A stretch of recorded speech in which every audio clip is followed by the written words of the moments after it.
बिस्मिल्लाहिर्रहमानिर्रहीम। अस्सलामु अलैकुम वरहमतुल्लाहि वबरकातुहू। अल्लाह ने आसमान और ज़मीन कैसे बनाए? ज़मीन व आसमान की तख्लीक कैसे हुई? अल्लामा अमादुद्दीन इब्न कसीर रहमतुल्लाह अलैह अल-बदाया वन नहाया में फरमाते हैं, आर्श बादशाह हकीकी का वो तख्त है जिसे फरिश्तों ने उठा रखा है। वो पूरी कायनात पर बने गुंबद की मानिद है और तमाम मखलूक़ात के लिए छत की हैसियत रखता है। हज़रत इब्न उमर रज़ी अल्लाह अन्हु फरमाते हैं कि अल्लाह तबारकहु व तआला ने चार चीज़ें अपने हाथ से पैदा फरमाई हैं। हज़रत आदम अलैहिस्सलाम, अर्श इलाही, कलम और जन्नत अदन, और बाकी तमाम मखलूक़ात के लिए फरमाया कुन, यानी हो जा, तो वो हो गई, यानी अल्लाह के हुक्म से वजूद में आ गई। इब्न अबी शैबा रहमतुल्लाह अलैह किताबुल अर्श में बाज़ सलफ़ का कौल नकल करते हैं कि बेशक अर्श की तख्लीक सुर्ख याकूत से की गई है और उसके दोनों किनारों का दरमियानी फासला 50,000 साल की मुसाफत के बकदर है। हज़रत शाबी रहमतुल्लाह अलैह फरमाते हैं कि जनाब नबी करीम सल्लल्लाहु अलैहि वसल्लम ने इरशाद फरमाया, अर्श सुर्ख याकूत का है। फरिश्तों में से एक फरिश्ता ने अर्श की तरफ नज़र उठाई और उसकी अजमत की तरफ देखने लगा। अल्लाह तबारकहु व तआला ने उसकी तरफ वही नाजिल फरमाई कि मैंने तुझे ऐसे 70,000 फरिश्तों की कुव्वत अता फरमा दी है जिनमें से हर फरिश्ते के 70,000 पर हैं। अब तू अर्श की तरफ उड़ना शुरू कर। तो वो फरिश्ता अपनी उस कुव्वत और परों के साथ उड़ता रहा जब तक अल्लाह ताला को मंजूर हुआ। फिर वो रुक गया और देखा तो गोया के अभी उड़ा ही नहीं। सुबहान अल्लाह। और अल्लाह का अर्श इससे इतनी ही दूर रहा जितना उड़ने से कबल था। हज़रत वहाब बिन मंबा रहमतुल्लाह अलैह फरमाते हैं कि अल्लाह ताला ने अर्श को नूर से पैदा फरमाया और कुर्सी अर्श से पैवस्त है। पानी तमाम का तमाम कुर्सी के दरमियान है। फिर पानी हवा पर है। वो फरिश्ते जिन्होंने अर्श को उठा रखा है उनके कंधे अर्श से लगे हुए हैं। अर्श के गिर्द 4 नहरें हैं। एक नहर नूर की है जो चमक रही है, और एक नहर आग की है जो शोले मार रही है, और एक नहर सफ़ेद बर्फ़ की है जिससे आंखें चूंधिया रही हैं, और एक नहर पानी की है। फरिश्ते उन नहरों में खड़े होकर अल्लाह ताला की तस्बीह बयान कर रहे हैं, और अर्श की ज़ुबानें तमाम मखलूक़ात की ज़ुबानों से कई गुना ज़्यादा तादाद में हैं। अल्लाह ताला की तस्बीह और ज़िक्र करती हैं।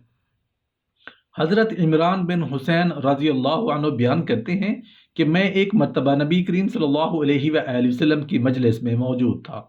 आप सल्लल्लाहु अलैहि वसल्लम फरमा रहे थे, अव्वल अल्लाह की ज़ात थी, उसके सिवा कोई चीज़ ना थी, और उसका अर्श पानी पर था, और लौह महफूज में उसने हर बात लिख दी, और उसने ज़मीन व आसमान पैदा किए।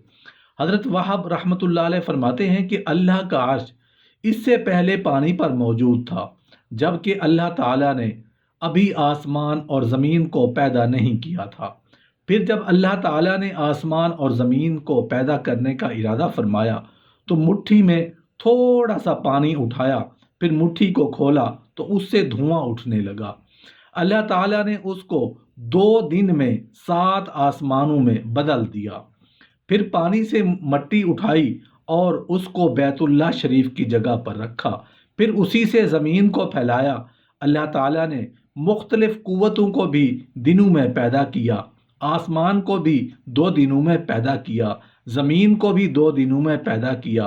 फिर 7वें दिन तख्लीक से फारिग हुए। जब अल्लाह ताला ने इरादा किया कि पानी को पैदा करें तो नूर से याकूत अखज़र को पैदा किया। उसका जिस्म 7 आसमानों और 7 ज़मीनों और उनके दरमियान उनके अंदर जो कुछ है उनके बराबर मोटा चौड़ा था। जब अल्लाह ने उसको पुकारा तो ये अल्लाह अज़्ज़ा वजल का कलाम सुनते ही टुकड़े होकर पिघल गया, हत्ता कि पानी पानी हो गया, और वो अल्लाह अज़्ज़ा वजल के खौफ से क़यामत तक के लिए कांप रहा है।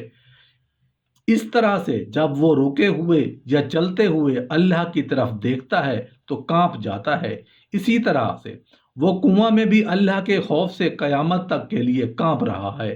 پھر اللہ تعالیٰ نے ہوا کو پیدا کیا اور پانی کو اس پر رکھ دیا، پھر عرش کو پیدا کیا تو عرش کو پانی پر رکھ دیا۔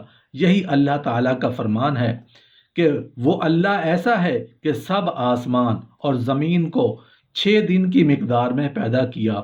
اس وقت اس کا عرش پانی پر تھا کہ یہ دونوں چیزیں پہلے سے پیدا ہو چکی تھیں، اور یہ پیدا کرنا اس کے لیے ہے تاکہ تم کو آزمائے کہ دیکھے تم میں اچھا عمل کرنے والا کون ہے۔ یہ کسی کو معلوم نہیں کہ پروردگار عز و جل کا عرش کتنا عرصہ پانی پر رہا۔ پھر عرش کو کرسی سے 2000 سال پہلے پیدا کیا۔ اس کو جب پیدا کیا تو اس کی 1000 زبانیں بھی پیدا کیں، جو ہر ایک زبان سے 1000 اقسام کی تسبیح و تحمید ادا کرتا ہے۔ پھر عرش کی پیشانی پر یہ لکھا، میں ہی اللہ ہوں، اللہ کے سوا کوئی معبود نہیں، کوئی الہ نہیں مگر میں تنہا ہوں، میرا کوئی شریک نہیں، اور محمد صلی اللہ علیہ وآلہ وسلم میرے بندے اور میرے رسول ہے۔ پس جو میرے رسولوں پر ایمان لایا اور میرے وعدہ کی تصدیق کی، میں اس کو جنت میں داخل کروں گا۔ پھر اللہ تعالیٰ نے کرسی کو پیدا کیا۔ یہ کرسی 7 آسمانوں اور 7 زمینوں سے بہت بڑی ہے، اور عرش کرسی سے اتنا بڑا ہے جتنا کرسی ہر شے سے بڑی ہے، اور کرسی عرش کے نیچے ایسے ہے جتنا بکریوں کا باڑا ہوتا ہے۔ تمام 7 آسمانوں اور 7 زمینیں عرش کے نیچے ایسے ہیں جیسے ذرے کے درمیان میں ہلکا سا ہلکا ہوتا ہے۔ وسیع و عریض میدان کے مقابلے میں حضرت ابو ہریرہ رضی اللہ عنہ فرماتے ہیں کہ جناب رسول اللہ صلی اللہ علیہ وآلہ وسلم نے ارشاد فرمایا، جنت کے 100 درجات ہیں جن کو اللہ تعالیٰ نے اپنے راستے میں جہاد کرنے والوں کے لیے تیار کیے ہیں۔ ان میں سے ہر 2 درجوں کے درمیان کا فاصلہ آسمان و زمین کے درمیانی فاصلہ کے برابر ہے۔ جب تم اللہ تعالیٰ سے جنت کا سوال کرو تو اس سے جنت الفردوس کا سوال کیا کرو، کیونکہ وہ جنت کا وسط ہے، اسی کے اوپر رحمان تبارک و تعالیٰ کا عرش ہے، اسی سے جنت کی نہریں پھوٹتی ہیں۔ ایک صحیح حدیث میں آتا ہے کہ جب تم اللہ تعالیٰ سے جنت کا سوال کرو تو فردوس مانگو، کیونکہ وہ جنت کا سب سے اعلیٰ اور بہترین مقام ہے، اور اس کے اوپر رحمان کا عرش ہے۔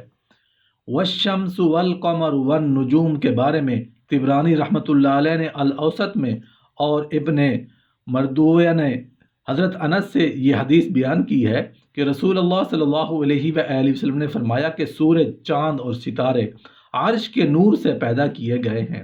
حضرت اکرمہ رحمۃ اللہ علیہ کہتے ہیں کہ سورج کرسی کے نور کا 70واں حصہ ہے، اور کرسی نور عرش کا 70واں حصہ ہے، اور عرش نور 70 کا 70واں حصہ ہے۔ اور حضرت اکرمہ رحمۃ اللہ علیہ سے مروی ہے کہ سورج دراصل کرسی کے نور سے 70 حصوں میں سے ایک حصہ ہے، اور عرش دراصل 70,000 نور کے پردوں یعنی نورانی حجابات میں سے ایک ہے۔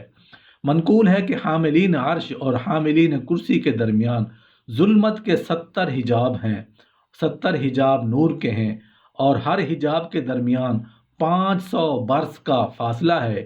اگر یہ نہ ہو تو ان کے نور سے حاملین کرسی جل جائیں، اور کرسی کے اوپر عرش ایک نورانی جسم ہے، چنانچہ وہ اس کے علاوہ ہے۔